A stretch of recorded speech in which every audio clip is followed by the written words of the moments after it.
As you are about to hear in about 20 seconds, this show is all about analysis, the issue, and the important matters that happen to Canadians.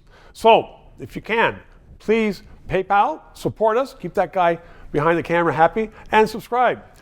And Marc Carney, if you haven't heard about him, he was the governor back in Canada, went over to Britain for a few years, came back, lives in Ottawa, and now you hear about him becoming perhaps the next prime minister, at least a Liberal leader.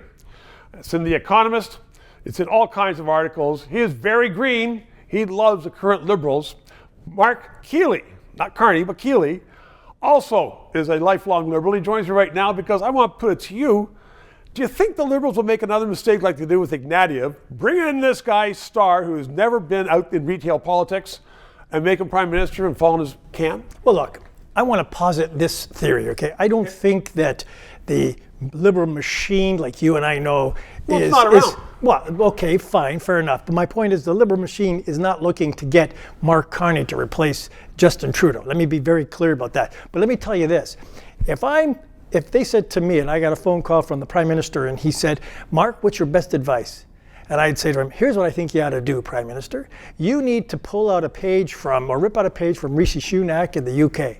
That guy said, I got to do something where I get Europe and a number of the countries in and around that area, like the Middle East and others, to take firm control of what the UK's sort of legacy issue was on diplomacy, and I'm going to get one of the best people who's got the greatest amount of traction in the UK, and that's David Cameron. So what did he do?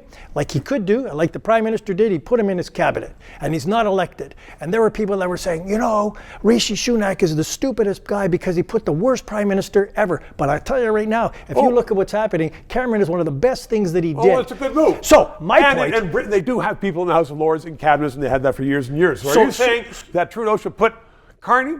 You're darn right he should. And if he wants to be innovative and he wants to out this guy because he's sitting in the weeds, and I'll tell right to Marc Carney's face, if you want to run, put your name on a ballot. If you don't and you want to do something that's effective, put your name into the Prime Minister's hands to get in his cabinet, because you don't have to be elected to be in the cabinet of this country. That's right. And he could make him his Minister of the Economy. And and people guess are going to be saying, cynics are going to be saying, you're just putting him in there so he will screw it up so he can't compete with you. I wouldn't say that he would do that. I think he'd want the best and the brightest. And I think who says Carney is? Trudeau has, well, I think it's pretty obvious he's pretty good. My point he's is, very bright. My is point he a is, good politician? We've had lots of good businessmen who fail in politics. We don't need right now, we need the best and the brightest in this country in everything to do what we need to do. Our economy is stagnating and they know it. From these policies and Carney's policies. Doesn't matter. The point of the exercise is he can reignite a lot of innovation by putting Marc Carney into a role as the Minister of the Economy, and that's my challenge to the Prime Minister, and that's my challenge. Do you think he has the guts to do it?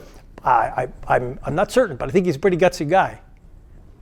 Well, he is a gutsy guy. He's saying he's going to stay on in politics. And this is pretty innovative. And I tell you that if he does this, Marc Carney would be a breath of fresh air, and this cabinet would work like hell. PMO, listen to that. 3 minutes. This show provides independent analysis of the issues. We are not paid by the government.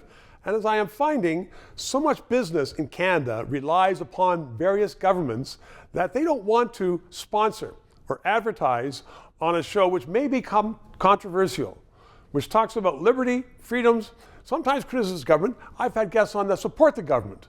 But people are saying, you know what?